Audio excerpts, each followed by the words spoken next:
साथियों, आखिर ये भरोसा, ये विश्वास मोदी जी में और बीजेपी के नेताओं में कहां से आता है कि वो कहते हैं अब की बार 300 पार तो 300 पार आ जाती है। ईवीएम के माध्यम से हमारी वोट की चोरी हो रही है। इस तरीके से ये डॉक्टर बाबा साहब अम्बेडकर की कुर्बानी को बेकार करना चाहते हैं। इतनी आसानी से हमारे पढ़ने के रास्ते इतनी आसानी से नहीं खुले हैं।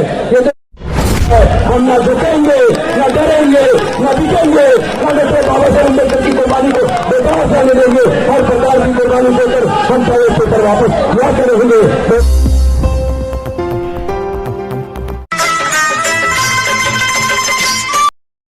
देने वाले तथागत भगवान बुद्ध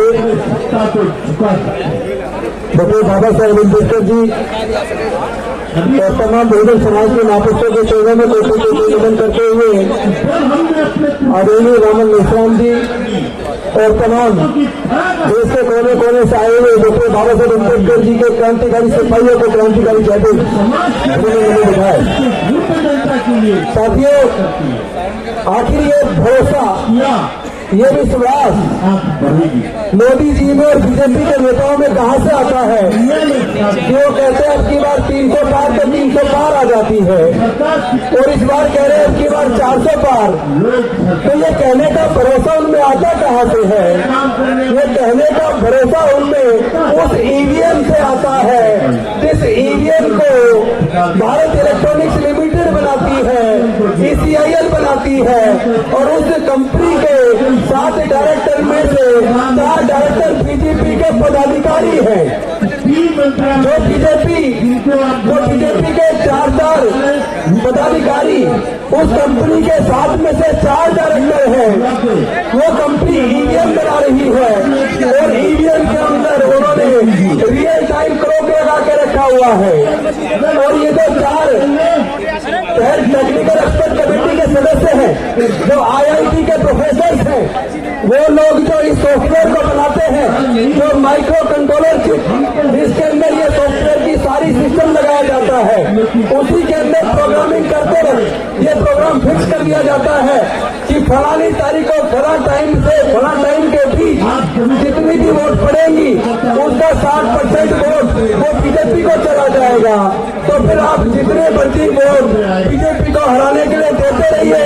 अगर वो कह रहे हैं अब की बार 400 पार तो आपकी वोट की चोरी करके वो 400 पार चला जाएगा। लेकिन इस बार भारत के लोग, डॉक्टर बाबा साहब अम्बेडकर को मानने वाले लोग डॉक्टर बाबा साहब अम्बेडकर की कुर्बानी को बेकार नहीं जाने देंगे, क्योंकि ये वोट का अधिकार इतनी आसानी से नहीं मिला है। जब इस संविधान सभा के अंदर इस बात पे चर्चा शुरू हुई, अंग्रेज जानने वाले हैं हमें अपनी सरकार चुननी है, वोट का अधिकार किसको मिलना चाहिए? तो संविधान सभा के ज्यादातर सदस्य वोट का अधिकार केवल ग्रेजुएट को, इनकम टैक्स पेई को और बड़े बड़े जमींदारों को देना चाहते थे। लेकिन डॉक्टर बाबा साहब अम्बेडकर जी ने सोचा इस मनुस्मृति की वजह से जो धार्मिक बंदिश थी, हमारे लोगों को पढ़ने का अधिकार नहीं था तो हमारे लोग ग्रेजुएट नहीं बन पाए, हमारे लोगों को व्यापार करने का अधिकार नहीं था तो हमारे लोग व्यापारी नहीं बन पाए, तो इनकम टैक्स पेई नहीं बन पाए, हमारे लोगों को संपत्ति का अधिकार नहीं था तो हमारे लोग जमींदार भी नहीं बन पाए।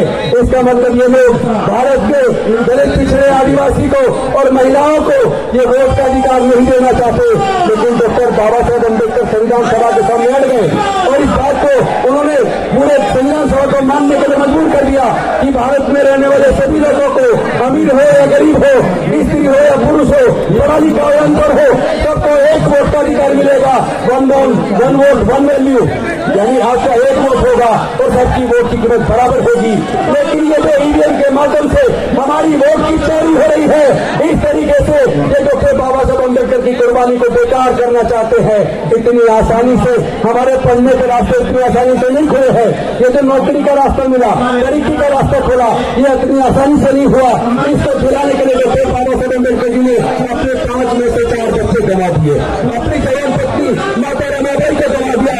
तो हमारा सब कुछ उन्होंने जो लूटा है ये आप, चूंकि बाबा साहब ने जो रास्ता खोला था, उन्होंने शिक्षा को महंगा करके वो रास्ता बंद कर दिया और सब कुछ प्राइवेटाइज करके नौकरी का रास्ता बंद कर दिया, बेरोजगारी को बढ़ा दी और अब ईवीएम के माध्यम से हमारी वोट की ये चोरी करते हैं। मैं रामन मेश्राम जी का धन्यवाद करता हूँ। उन्होंने सबसे पहले ईवीएम के खिलाफ बैलेट पेपर वापस लाने का जो आंदोलन शुरू किया था, वो आंदोलन असफलता की तरफ बढ़ चला है। हम न झुकेंगे, न डरेंगे, न बिकेंगे, न डॉक्टर बाबा साहेब अम्बेडकर की कुर्बानी को बेकार जाने देंगे। हर प्रकार की कुर्बानी देकर हम प्रदेश पर वापस लाते रहेंगे। तो धन्यवाद। मैंने बताया। जय हिंद, जय भारत।